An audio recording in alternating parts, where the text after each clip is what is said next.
host of Pod and Roku TV's World Edition. Starting this week, I'll be probably appearing once a week on Fridays for my weekly wrap up. And after COVID, things have been really busy with working, getting out there in person. But we welcome you to the show where we talk about global affairs, innovation, and an ever increasingly turbulent world politically, economically. I cannot begin today without opening up with the breaking news that India has landed on the moon, on the South Pole.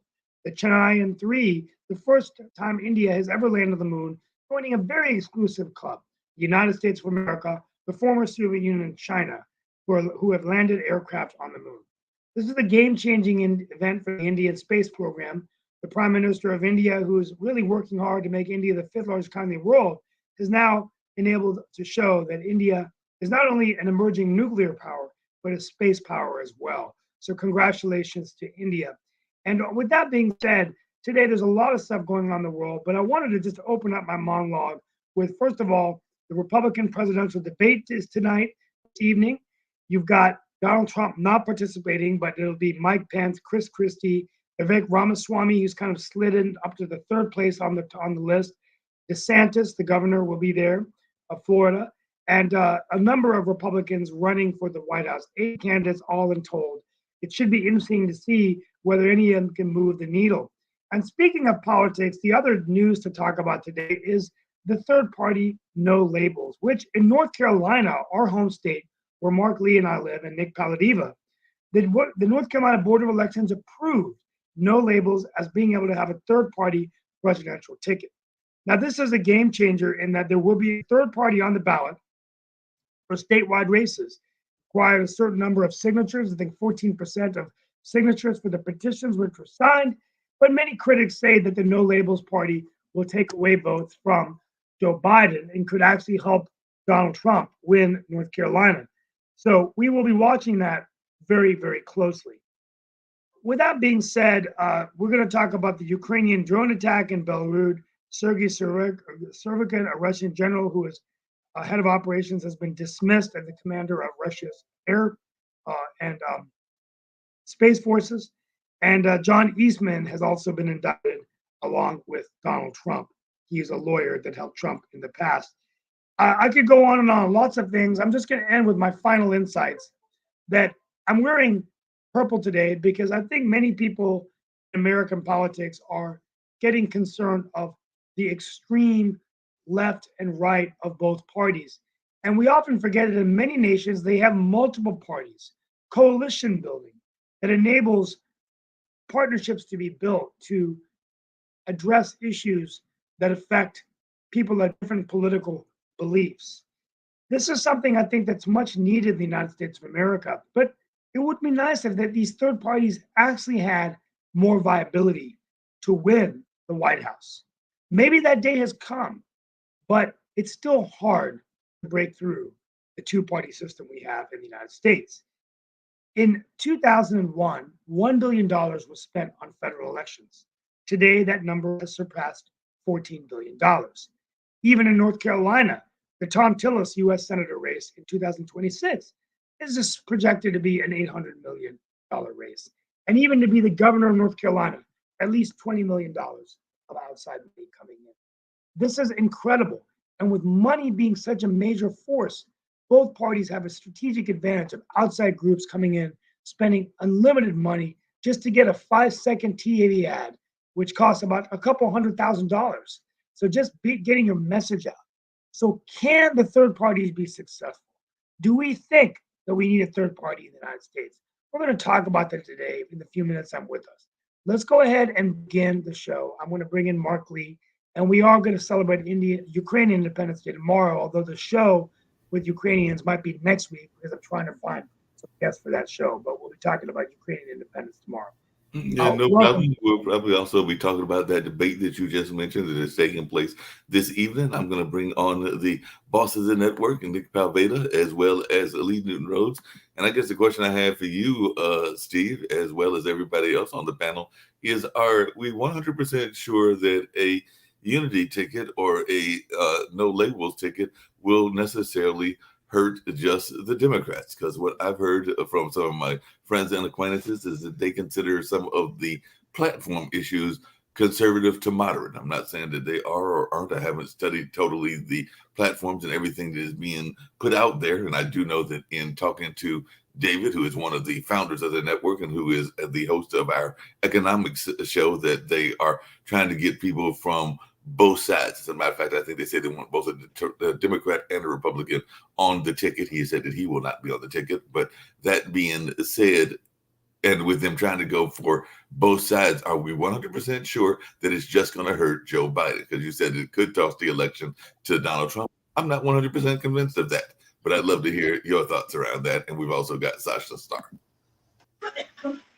Nick, or Mark, or anyone really, what happens if third party does run, gets a substantial number of electors, and nobody gets the required number?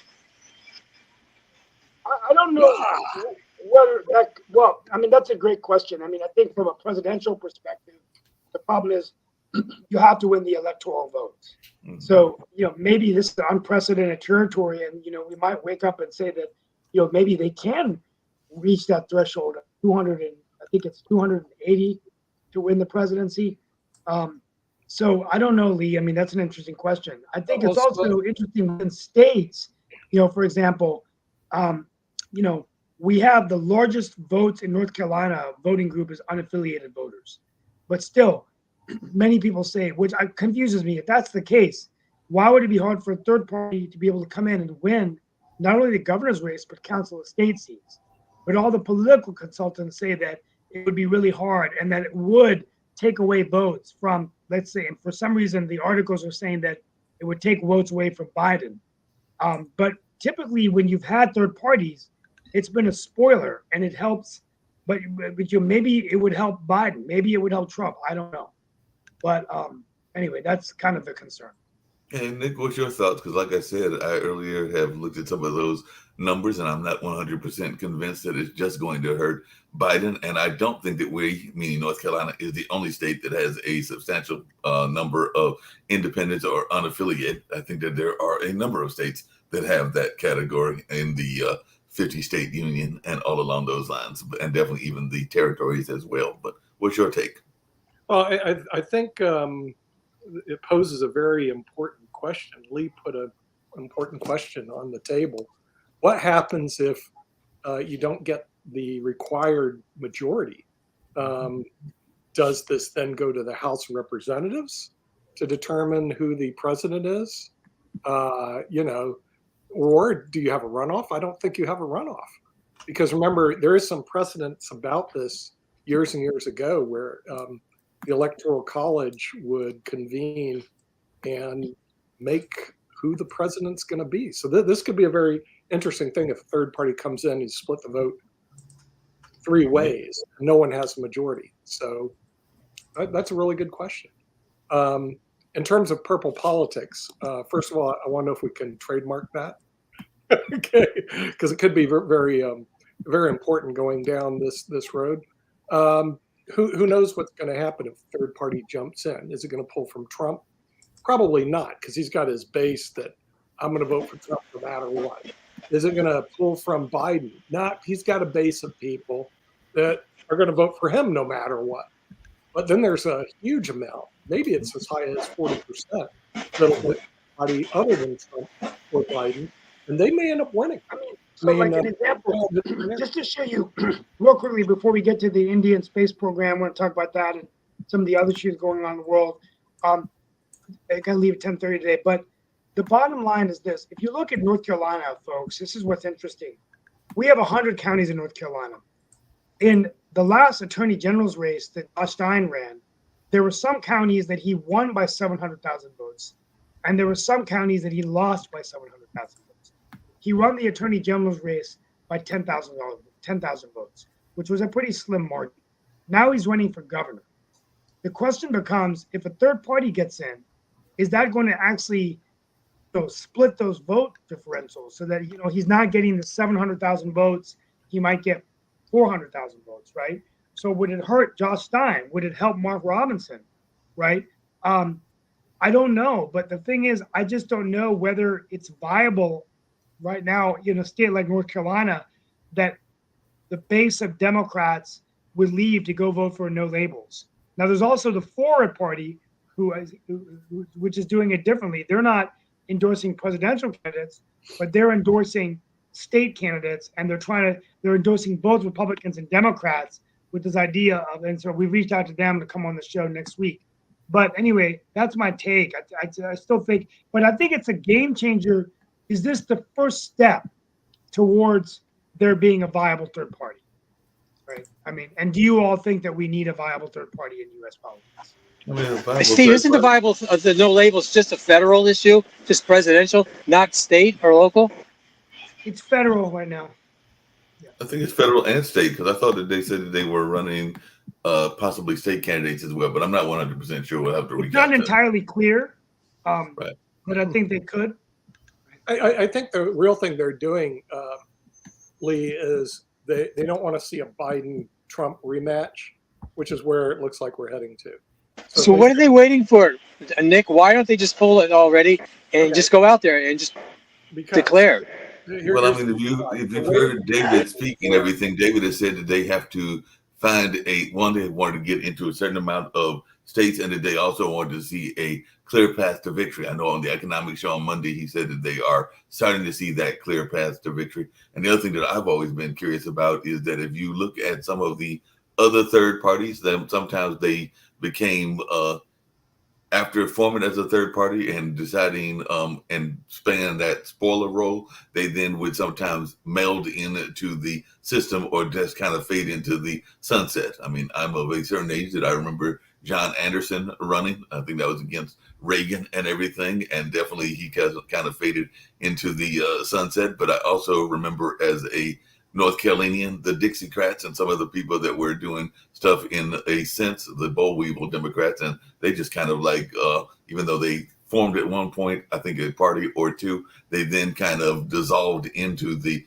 Democratic Party. And I think that that's really kind of what happened with the Tea Party as well, because there have been attempts to have third parties or third party type movements. I mean, some people would argue that that's really what MAGA is, and that they could split off, and they are definitely exercising control in the Republican Party. Yeah, but I think what you're going to see is who is their nominee is going to make a big difference. You've got to have a great ticket to win on the third party. You have to have a big name, big money, and very charismatic person running to make this make sense. And I think they were looking at McCrory, which just doesn't have it. I mean, you know, some people have it and some people don't. And he was governor of North Carolina. That was good for him. But man, have him lead a ticket, please. You need somebody who's really charismatic to lead the ticket, really sharp. I mean, the reason Obama won is he had all the intangibles.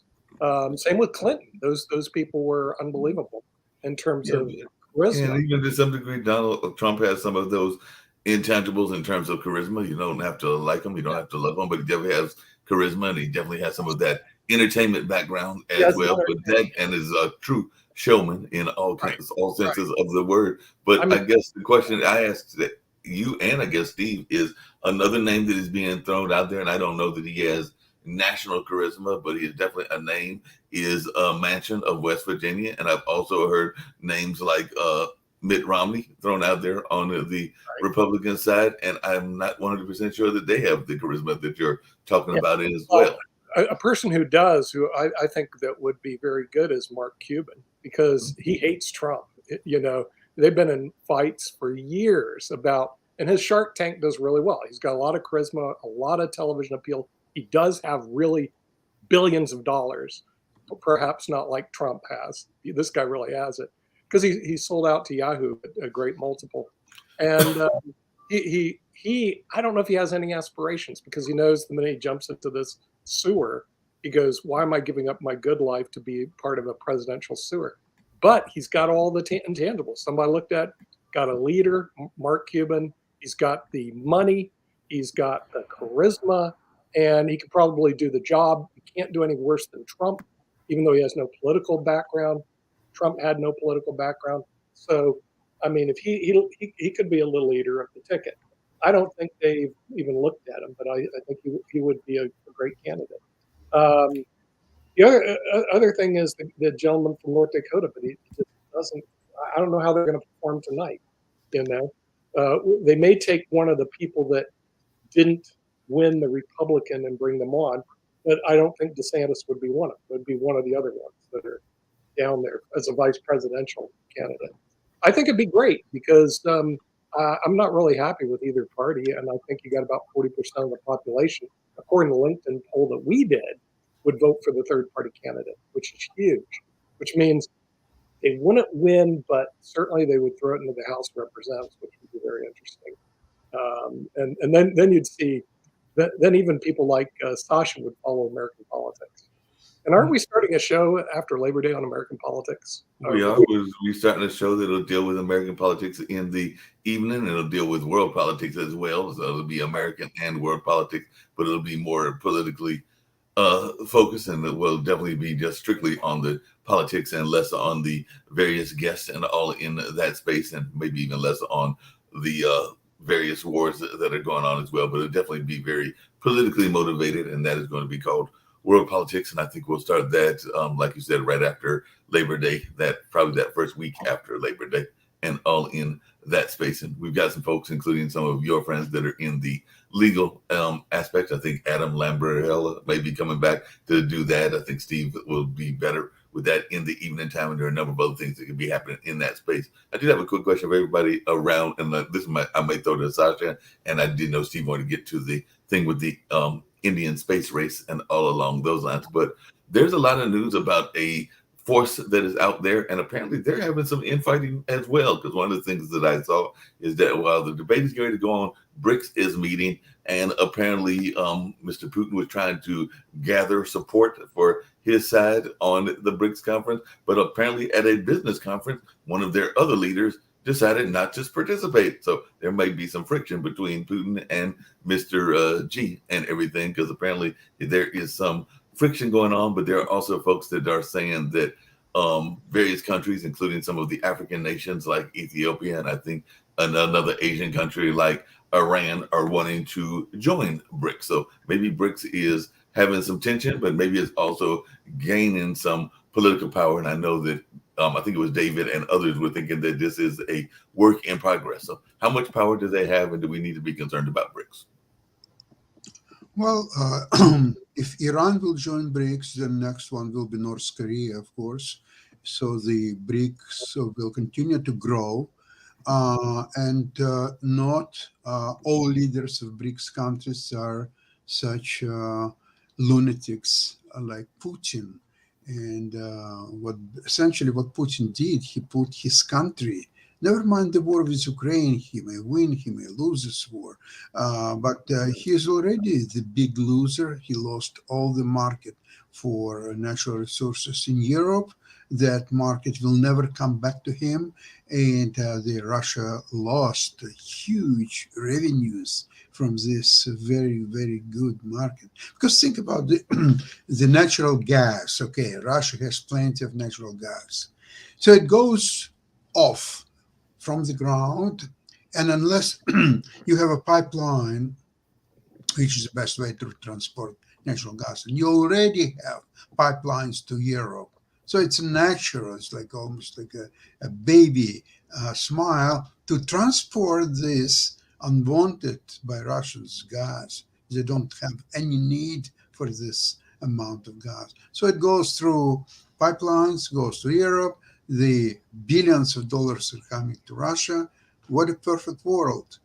Putin single-handedly destroyed that. No one man in the world could do it but Putin. He's done it. So now Europe, of course, is using liquefied gas from the United States, and there are abundance of gas in Kuwait, for example, some other countries. So Russia lost that market for good. And that gas, it will go just to the air. There is no need. Okay? Yeah, sure. Yeah, has it been proven that Russia blew up the pipeline? I didn't hear that. Sorry, what's the question? I thought you said that Russia blew up the pipeline. Well, it remains to be seen whether Russia blew it or whoever else blew it. That it doesn't matter, because Europe is not going to purchase the Russian natural gas. Full stop, period. You can repair the pipeline, you can destroy pipeline. It doesn't matter anymore. That's it. The end of story. Done. Mr. Putin, you got a great deal. So he was fighting that Ukraine will not join NATO. Why? Because NATO would be too close to Russia. Oh my God. Oh my God. Well, the Poland and Baltic countries already for many years members of NATO. And what happened? Nothing happened. They are members of NATO. They are not members of NATO. It doesn't matter. What does matter now is that Putin induced for so many years neutral countries like Finland and Sweden to join NATO. So now Finland has 1,000 kilometers border with Russia. So Mr. Putin is not scared of Finland. No, he's scared of Ukraine. And that's why he wages this war in Ukraine, which is he is going to lose because Ukrainians now adopted a new strategy how to fight Russians. Very successful one. They have a small groups, well-trained, well-armed, say 5 people, 10 people, depends on the situation, and they are poking into Russian defenses mercilessly everywhere, all the time, 24 hours a day, and Russians don't know where to expect the next attack. They're growing desperate. There are a lot of people who are just give up. I'll be back tomorrow for the show, but yeah, Sasha, thank you for that. And I think it's a big deal for India and space program. We'll talk about that tomorrow, space race. But, I think, and Sasha, tomorrow, a big day, Ukrainian Independence Day. So we want to wish you a happy early. Thank you. But we're reaching out to some guests. We're going to try to bring in some Ukrainian immigrants either on Friday or next week. I'll be doing the show remote. I actually may not be there tomorrow. I'm traveling tomorrow, but Ukraine Independence blog monologue will be on Friday. But Sasha, if you could be on the show tomorrow to update World Edition on Ukraine, even though we've got your show. But I'll see you guys on Friday. Thank you all for allowing me to be here today, and looking forward to a great show. Steve, didn't Pakistan also have an Independence Day? Yeah, August 15, 1947, they did. I wasn't able to get to these celebrations this year, but yeah, it was. India, Pakistan, Independence Day is the same day, the same day of partition, right? So Pakistan, a much smaller nation than India, though, so probably don't hear about it as much because it's, India is 1 billion people and fifth largest economy in the world. So a lot more focus on India today. But we do want to wish all Pakistanis a happy Pakistan Independence Day. Yes. Take care. Folks, thank you so much. Good luck. Debates tonight. Everybody tune in. I think it'll be televised on CNN, the major networks. First Republican primary presidential debate. The first chance for Republicans, other than Donald Trump, to make their case of why they should be the nominee of their party. Chris Christie in second. Lots of talk about Vivek Ramaswamy swinging up. People are talking about him. We'll see. Thank you all so much. Yeah, thank you. He brought up an interesting point, and I was just wondering everybody's thoughts about this and everything. But I had actually watched a conversation that might have been online and everything that was asking, and I had raised it to one of our other shows because definitely I was up late taping Rick Rosner's show, Naked at Night, and everything, where they debate issues between arch conservative, and I would argue that Rick is an arch liberal, or at least a liberal to moderate, and all in that space. But one of the things that came up is about Vivek and whether the country is ready to elect a Hindu president. So I just wondered if anybody had any thoughts about that, because he will be at the debate. And yes, we have elected a Roman Catholic before, and we elected the first minority president in Obama, and there have been other barriers that have been broken, but there have been some people that have asked whether the country as a whole is ready to be as accepting of, say, a Hindu president. But I was wondering if you two had any thoughts, and if Nick wants to pop back into the conversation. Oh, there you go, Nick. If you had any thoughts as well. But I was just wondering whether the country as a whole is ready to accept a Hindu president, or are there other issues, because he definitely has some very Trump views as well. But I was just wondering y'all's take on Vivek and that acceptance. I don't think it makes any difference at all. I think it makes a difference is how well does he communicate in front of a camera? Because notice Bill Clinton always did this with his thumb. Does he dress well? Is he going to have a dark suit, a red tie? Has he had speaking and debating coaches, which Michael Bloomberg failed at, which shocked me, but doesn't shock me. Bloomberg is worth about $50 billion. You could tell he was not coached. Of course, when you're worth $50 billion, you know everything, except you don't know how to play chess like a grandmaster. We know that. And you don't know how to speak in front of a camera. So I'm not kidding, Lee. Michael Bloomberg failed in the debate because he didn't have a really good debate coach. Nick, I'm not disagreeing with you. Right. I'm agreeing with you. The money cannot buy charisma. Yeah, I watched it. I'm going, the funny thing is that some of these people don't realize that the debate is very important, but it's not really a debate. It's a showpiece for them. Can they communicate effectively? Do they know how to do a pregnant pause? Good question. And if they can't, they're going to fail. And a lot of them do not have, and you can watch, they don't have good media coaches. The ones that do will be successful. Now, Vivek, the real question is, does he line up all his speaking points and can he deliver the football down the field? If he can, and by the way, this applies to any candidate, they will win the election. They'll beat Trump. But if they can't, they will lose and they'll end up in that 2% cannon fodder, which is where most of them are going to end up anyway. Nick, do you think they'll come out attacking Trump, saying why they should be a president as opposed to Trump, or just being blank on Trump and not even mentioning his name? That's a good question. See, if they go after Trump, they in their brain, they lose his base. In reality, which is probably true. But if they don't go after him, then why should they be president as opposed to Trump? Well, there's another thing is they'll never penetrate the base anyway. So they might as well go after, and this is Christie's strategy. His strategy is forget the base. They're going to vote for Trump no matter what. Trump could be the devil in disguise and they'll still vote for him because that's how they're wired. So he's going to go after everybody else. He'll dish Trump. The rest of them, the real question is, how do you distance? In other words, how do you distance yourself from Trump? How do you show ideas that work as opposed to ideas that don't? And really, I don't know who their brain trust is. In other words, how are you going to solve immigration? How are you going to solve abortion? I don't know what the questions are going to be, but we have a list of them here on our channel because we go over them all the time, and they're not easy questions. In other words, Nick, I tend to agree with you, but there are failures in the Trump administration that could be talked about that they're not talking about. Yeah, right. Trump was not a perfect president. There are. Okay, here's a big one for the Republican base. This is a big one. I had to fact check it because 25% of our national debt was acquired under the Trump administration. All right. Now, if they do it, remember they got to deliver it right. This is like a football game. You got the football and you got to deliver it right. This is something I learned from Chris Greco. I'm going to give him something. He says it twice, 25%.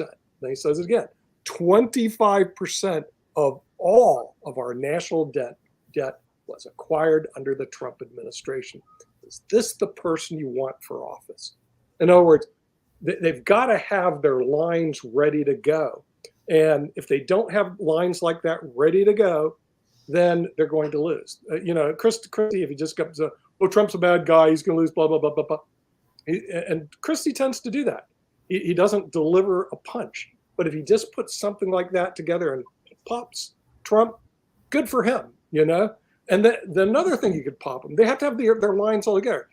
Sasha knows that. When you play chess, you have your openings all up, usually 20 or 30 moves in advance sometimes. Sometimes you prepare a line against somebody and you're ready to go, baby. They never seem to fall into the trap, but you do it. Another line is, remember Trump's promises, how bad they really are. He promised he'd build a wall. He promised Mexico would pay for it. Neither one occurred. That's all you have to say, and you're starting to deliver punches just to say, I hate Trump. He's been indicted. You shouldn't vote for him. Come on, guys. You got to have prepared lines. Sasha knows that. When you play chess, you have prepared lines. When you debate, you have prepared lines. We're going to see how good these people are. Nick, I was highly disappointed in the last debate because when I saw a deca-billionaire fall on his face, I realized that some of these people just don't have good coaches. Yes, Sasha. I have a question to you. Do you think that it would be a smart strategy for these Republican candidates, counting on the fact that Trump, because of the indictments, because of his ineligible to be president at all for his persona, and so on, so the Republican convention a year from now will reject him, regardless even if he has 75% of the votes. He will be simply put under the table and say, no Mr. Trump, you're no longer. They won't reject him. If he wins the nomination, they're going to accept him. But since we're talking about chess, okay, I'm going to blast the media today because they showed the women's disc thrower. They showed a women's race thing.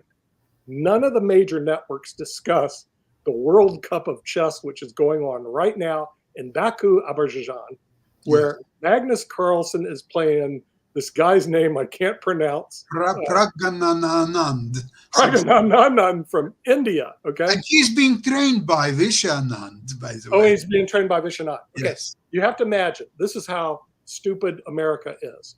You have the World Cup, which chess players around the world, which total about 1 billion today, follow, okay? It's going on with the former world champion Magnus Carlsen versus this Indian sensation. Here's how much coverage it got on CBS, 0, NBC, 0, ABC, 0. Do you know why it doesn't get any coverage? Because our major media is dummied down to the lowest denominator. And when they see chess, their eyes go like this, and they throw it out the door. But it's going on right now, and I like to mention it on the podcast. No, I appreciate you mentioning it. Network is not stupid.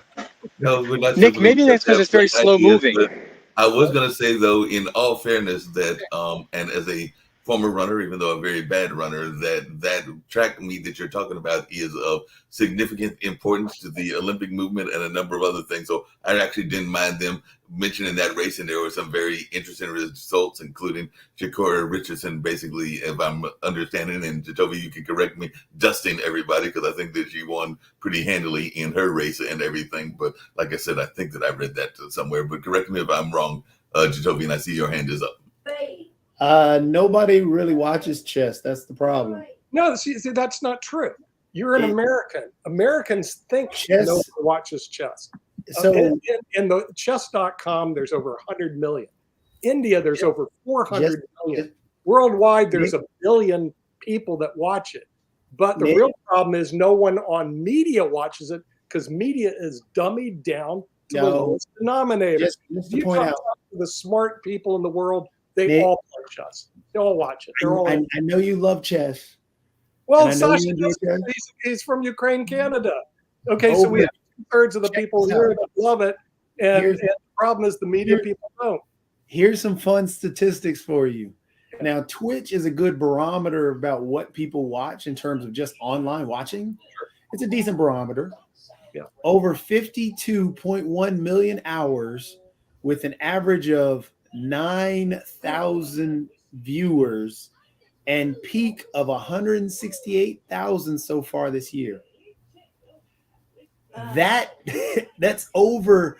It says over 462,000 hours have been broadcast so far this year, with a peak of 0.2 thousand streamers. If you compare that to, say, the NFL, Rocket League, track and field, whatever, nobody watches it as much as, I guess it's not.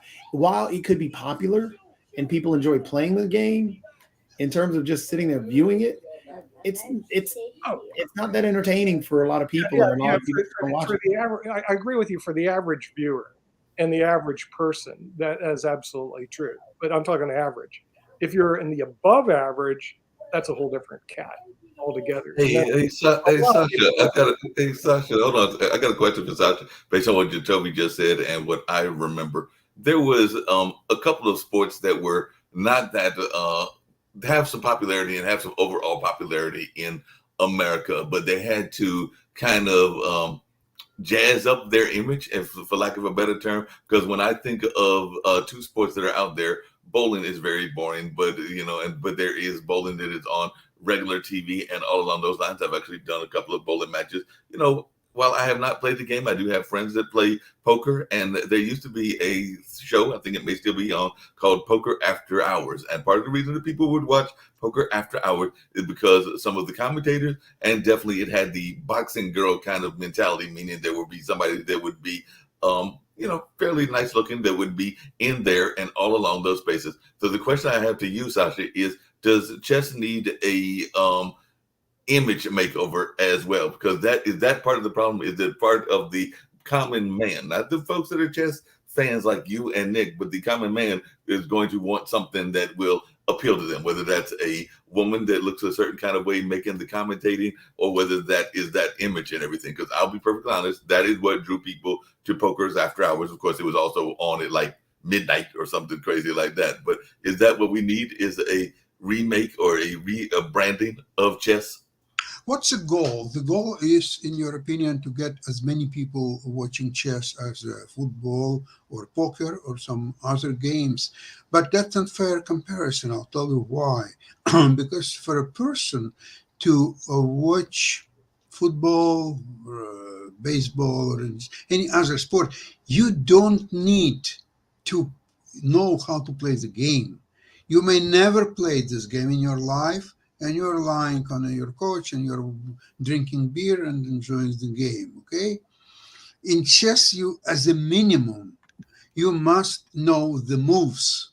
If you don't know the moves, it's completely useless time that you're going to stare at the board of chess, listening to commentaries, regardless how skillful they are. If you don't know the moves, it doesn't make any sense. So to start with, you have to go and bring the chess and its moves and so on to people.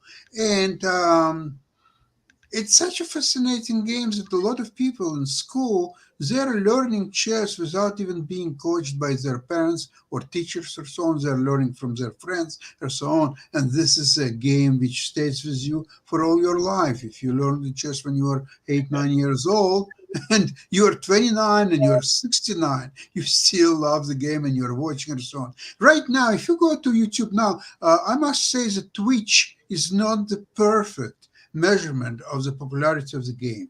Go to YouTube and see how many YouTube channels in all different languages, from English to German to Spanish to Russian to just name it, they are show this World Cup matches. And the population who are watching this YouTube broadcast is enormous. So this is what I would say a proper measurement. And I'm going to make a comment about the popularity of it, and Jatovi needs to eat this one. In India, everybody thinks, oh, the NFL is so popular. No, it isn't. No, it's not. NFL is 0 in India, but chess is 100 million, 400 million times more popular in India. But again, that's not really an eat thing, Nick, because we're talking about regional. You have to eat this one, baby. Where's my Indian guy? Oh, Steve. Steve will say chess a lot more popular in India than the NFL. But the NFL is an American phenomenon. Yeah. Hold on 1 second. Just getting off the chest. I just want to say hello to Brandon Stewart, who hopefully will be joining us very shortly because he's back in the area and is actually taking a break from Disney. I think he's on a vacation and everything. So I did send him the link. I'll be sending him the link in the future, but he isn't watching this time. But he did say hello, and hopefully he'll pop in the future. So I just wanted to say hello to Brandon because he's back in focus and back following us, and hopefully he'll pop in on the show and all along those lines. I just wanted to mention that really quickly. I was actually going to divert the conversation back to a world issue and everything, and it actually comes back to media. So I've got a question for everybody here and everything, because you talk about things that aren't covered and all along those lines. And while I do not claim to be a necessarily a philosopher or a religious leader or everything, there was a major event last week that was going on. It's been going on ever since the World Fair but apparently it's leaders of all sorts of religions that gather. They gather in Chicago for the Parliament of World Religions. I think there's everybody from shamans to just about every Christian denomination that is out there, to Muslim leaders, to Hindus, and a number of others that are out there. And they had a weekly long meeting. Did anybody see any coverage of that on the news either? So that's what I was going to ask Nick, and even you, Lee Newton Rhodes, because I know you follow world stuff. But how much did we see coverage of that also, since we're going to be talking about things that aren't being covered? I happen to see that has been going on since the World Fair, which is also around the time of the first kind of like pandemic situation and all along those lines. But Lee, did you see any coverage of it? No, I didn't see anything. Jacoby, did you see any coverage? Yep, like I said, then there were leaders, including some that are tied to the administration. I think the Muslim gentleman that was part of the administration, it was actually there speaking. I think the mayor brought it up because it was in Chicago. I'm also trying to figure out, and I'm going to set Jacoby up for one of his favorite jokes and everything. I'm trying to figure out how Chicago got picked 100 years ago, because when I think of Chicago, I think of some very immoral things, like people's ballots that are harvested from dead folks and the gangsters and the mafia. So I'm not 100% sure how Chicago got picked to be the seat of world leadership in the religious circles. But maybe you got some ideas, Jacoby, because when I saw that it was Chicago, I'm going like, that's not the place I would have thought of. Yeah, I don't know on that one. Maybe it's because it's so windy, they consider it the holy wind. I don't know. Could be. Could be. I don't know if Lee's got any thoughts. Was it Chicago that's asking people now not to shoot guns between 9 a.m. and 9 p.m.? They're asking between what time and what time? Daytime, basically. They're asking criminals not to shoot guns during daytime. And also no celebratory gun shooting also. Well, up in the air. Gunshots are a problem. Maybe it was St. Louis. Maybe it was St. Louis. Yeah. Let me take a look at that. Gunshots are a problem. We even see that here as well. I was going to see if Nick had any thoughts about that event, but yeah, that's one of the things that was going on. I was going to bring up something, and I'm curious to see about folks' thoughts about this as well. But I mentioned earlier China, and China is definitely a world power, but apparently they've got some stuff going on also, because their Chinese ships are blocking the Philippine Coast Guard in South China Sea. So there is other world powers that are doing disruptive things, and apparently a suspected Chinese dissident escaped by jet ski. So I think that's a novel way to escape, because apparently he took his water scooter and crossed 200 miles of sea and is now in South Korea. So the Chinese activist Guan Pyong is fled his country because he decided I've had enough. So he went and got out by jet ski. So I thought that was a novel way to escape. But what is your thoughts about that, Lee Newton Rhodes, just the Chinese involvement in world politics, and also this gentleman that decided to escape by jet ski?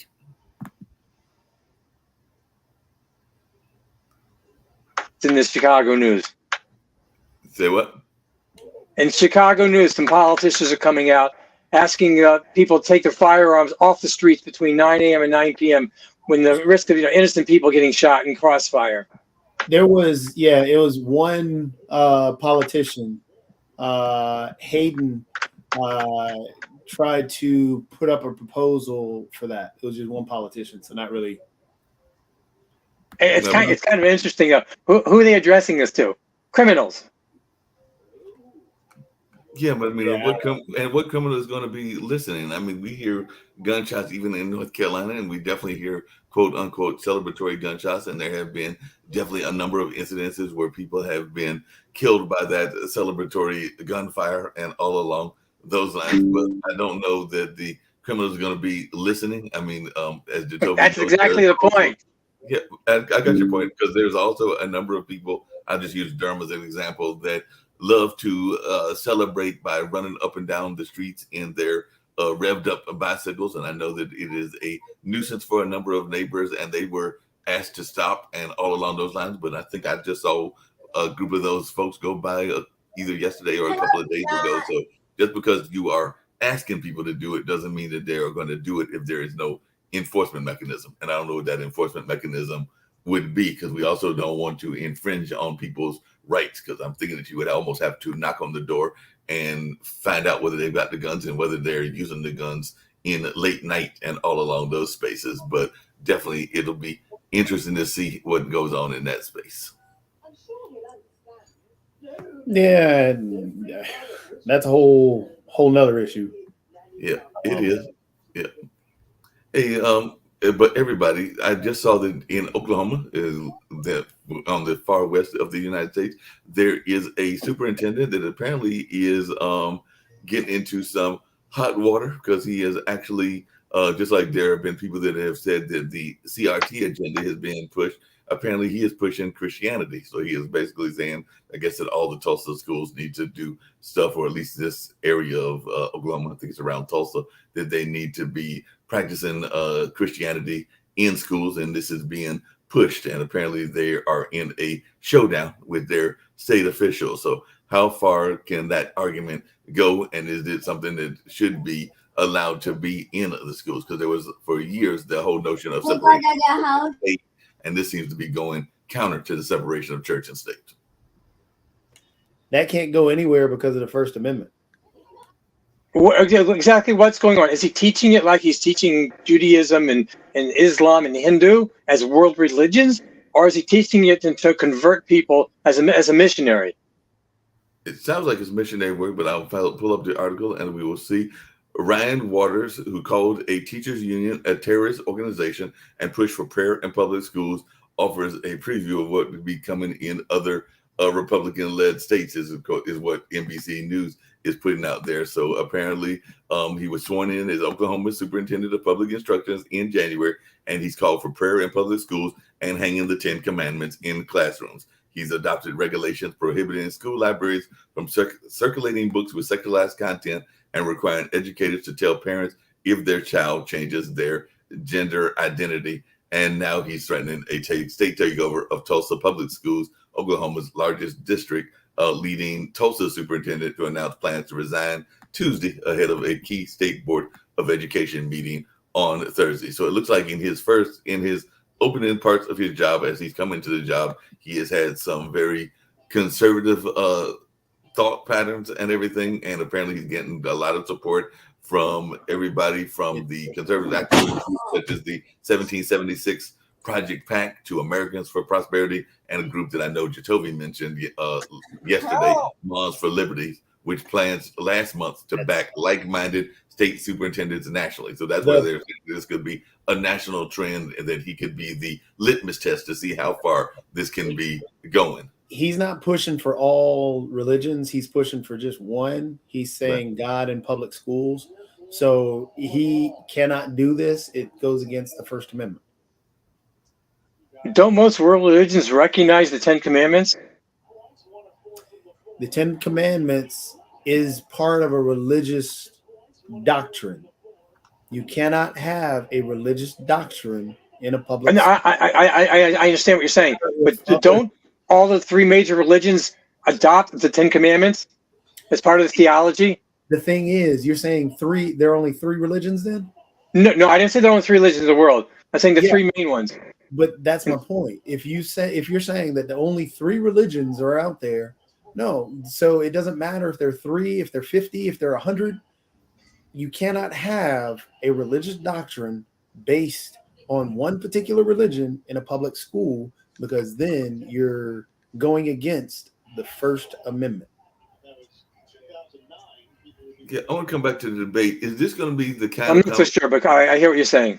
Well, the kind of conversation that's going to be part of the debate? Because I am thinking that part of the MAGA base, from my understanding, is very much the evangelicals. I'm not saying that they're the only part of the base, because there are a number of fractions within MAGA and everything. But when we are thinking about people that are trying to differentiate themselves from Trump, is this going to be part of the conversation where they are backing such things? Because I want to say that even Vivek came out, and like I said, he's of Hindu faith from my understanding, but if you look at his platform, it was very much of a kind of Christian right kind of mentality, or as you put it earlier, Jacoby, some Trump-like ideas and everything. So is this the base that a lot of folks are going to be going after, and they're going to be encouraging these kind of activities, whether it's what's going on in Oklahoma, whether it's what's going on in Florida, or a number of other places? And I'd love to hear everybody's thoughts, including Tasha's. But is this something that's going to be the core of the debate that we're going to see later on this evening?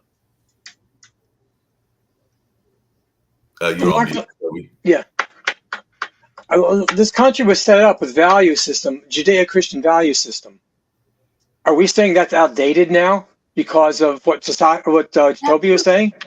Well, the country itself was set up as freedom from religion because the founders were escaping religious persecution. Not freedom from religion, but freedom from a state-sponsored religion. Yeah, freedom of religion. No, there's a different. It was because the people were very religious when they set up the country. Instead of playing semantics, we'll agree that they were escaping religious persecution. So you cannot have an established form or a governmental backed form of religion. But you can't have people with very religious values putting that value system. You can have any type of religion you want, from the religion of the flying spaghetti monsters to Mormons to if you go in the spaghetti monsters, you got to get the purple people eaters there too. Yep, they're there. There are over 4,000 religions in the world. All of them can be represented in the U.S. The thing is, you cannot have the government itself dictating what religion. No, back one over any of them. So dictating, if we want to. So yes, you cannot. So therefore, hence the reason you cannot have and you cannot have the 10 Commandments in a public school, because are you now going to have the other 4,000 doctrines from the other religions? I do find it interesting that Congress, when they open up sessions, they do it with a prayer. And if you look in the House, the representatives, up on the wall there in the middle is a picture of Moses. Yep, that should be taken down. The fact of the matter is that, and this is one of the right-wing talking points, is when they say, well, every president swears on the Bible. That's untrue. Or every senator swears on the Bible. That's untrue. So, you've had senators swear on the Quran. Well, do some? Huh? Do some swear on the Bible? Yeah, but not maybe all. They shouldn't. Is that what you're saying? Maybe they shouldn't? Maybe swearing on the Bible? Is it outdated? No, they can swear on whatever they want to. Why do they need to?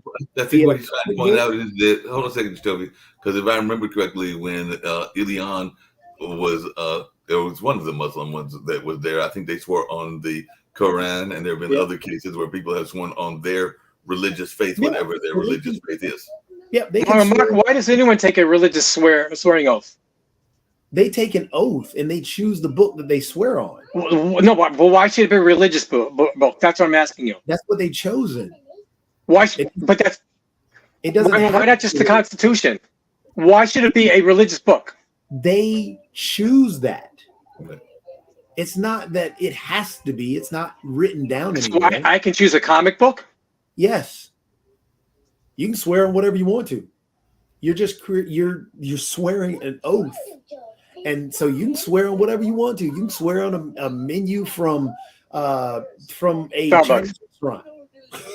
And so you're swearing an oath. And this is where the whole establishment of religion, the government can't establish religion. It cannot pick a religion. So when you're saying put in the 10 Commandments, you're saying that the government is picking Christianity or this form of Christianity over Hindu, so on and so forth. And to answer Mark's point the question that he asked, yes, they're going to use this. Yes, this is that evangelical push. This is part of that Southern strategy. This has nothing to do with the education of kids. This has everything to do with indoctrination. So when they're saying indoctrinating kids, that's what they're doing. You're indoctrinating them into a religion. Hey, to tell me just really quickly, and I'd love to hear maybe even Sasha's thoughts about this, but even when we talk about the founding of the country and everything, it is my understanding that, yes, the Puritans were the kind of the main focus, and definitely there was this Judeo-Christian kind of background that was going on in the formation of the country when they were escaping religious persecution and everything. But if we think about Christianity and Puritan values, that is actually in some ways, and I get the whole value thing, but in some ways it is a minority aspect even within the Christian community, because it is not, it's more of the extreme of Christianity when you are talking about Puritan values to many people and all along those lines. So I would argue that is not the core, even though it is what is put out as the core and all along those lines, because Puritans were actually a minority even at the time of the creation of the country. Everybody uses whatever they can to find their center, find their peace. And yes, a lot of people use religious or religion for that. So morality isn't just something religion holds. And that's what we, just like there was a meme, or, well, actually a quote that I saw the other day that said we should stop calling rich people elite, because then it's saying that you have to be rich to be elite. I mean, it's the whole mindset. So when we talk about morality, morality isn't only from those who are religious. Morality, I mean, you can be agnostic, or you can be, a believer in science and still have morals. That's not based in religion. You base it on, what your beliefs are and what societal, social beliefs are, and, understanding that murder is bad. That's not a religious thing. I mean, yeah, sure, there's thou shall not kill, but you know how many people were killed in the plagues? You know how many people drowned when God brought the part of the sea and then brought it back together? So if thou shalt not kill is a 10 commandment, and only God can do it. So there's so many contradictions there that a lot of people don't go for. Other people find morality in other areas. I'm not downing religion. That's what people believe. I mean, people find their center in many different places. Nick found his in law. But anyway, let's get into this stuff, Mark. Okay, whose version of Christianity are we talking about? His version, obviously, and his version is right. Thou shalt not kill. Jacoby said it, but didn't the state murder people when and they have this thing called the death penalty? So wait, thou shalt not kill, but the state does it. They call it the death penalty. So whose version of Christianity? So what you have is some crazy leader out there. I don't know who this guy is, who's saying my religion is better than anybody else's. My version of Christianity is better. Who the heck is this guy? Bring him on the TV show. Bring him here, buddy. Come on. We'll try to get him, but Nick, along those same lines, isn't that? Hold on a second, because we can get into a whole. Come on. Hinduism. Get into a whole other show and everything, because part of what happens is there is who is this guy? That have what people consider contradicting views and all along those lines. Because I do know that there are some people that are very much against abortion for just the reasons that you just said, but then they might be pro-death penalty, and that seems to be almost a contradiction, because in both cases there is life involved in everything, but there are folks that are definitely have those views that in some ways seem to be contradictory, and that's not the only views that might be contradictory, but that is part of the climate advocates having private jets. That could be another one. Exactly. Private jets. You got it. So the thing is, bring on Mr. Hypocrite. Bring him to the show, Mark. Let him get some real taste of his own medicine. I mean, the self-proclaimed "I'm better than you are" and "my religion's better than you are" stuff it just doesn't cut it, And when you cut him to pieces in any debate, by the way, you get a first-year law student to destroy that guy, seriously, because at least they're trained in debate. This person has not a chance. And I hate to say it. Well, I'm gonna bring my religion in, and it's gonna make the world a lot better. Baloney, it's just he's just full of crock of stuff. And what happens? Tiny little mind people follow them, just like tiny little mind people follow Donald Trump. Okay. If most good ideas, we get ready to wrap up. I got great ideas. We get ready to wrap up and everything, and I think Jacoby's got a quick point as well. But quick idea and all along those lines is, for the debate, the next one, because it's too late for this one, because this one is tonight and everything. Maybe for the second debate, because she is a business coach and she is part of our network, maybe Barbara Smith needs to be the coach, and then we can hire her out and get a percentage. What do you think, Nick? I'm thinking that this could be a income-winning solution for us here at Pod TV. So, like I said, she is a business coach, and I'm thinking probably a debate coach as well. So, what do you think? I'm always into making profits, Mark. Okay. So the minute there's a margin there and we can make some money, I'm good. You're talking to the right capitalist. Okay. Cool. Jacoby, you had a point you wanted to make. And by the way, Brandon was watching. I hope he'll join us on tomorrow and everything, but he was been watching. I think the majority of it and said, nice show, y'all. Oh, I was just gonna disagree but agree with Nick.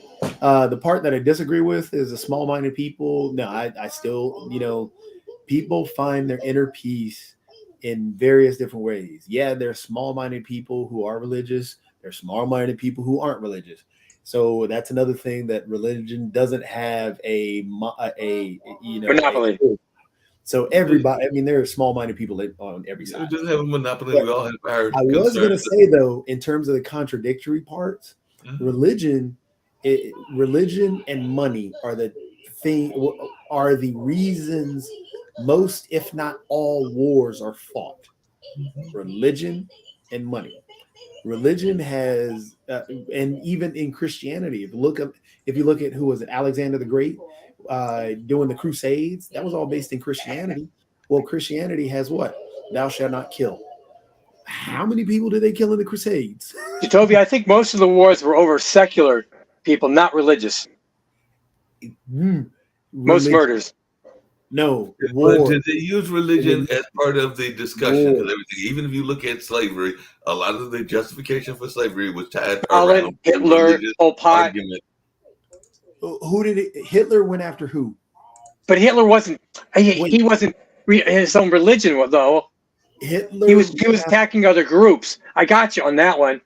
I agree with you. He chose a specific religion that he thought was a threat. As a scapegoat. He literally only chose a specific. He didn't say Baptist. He didn't say all. No, I understand that. I thought your point before was when you say religious wars, it's my religion over yours. Hitler, I think, was a secularist. Most wars were fought over religion and money.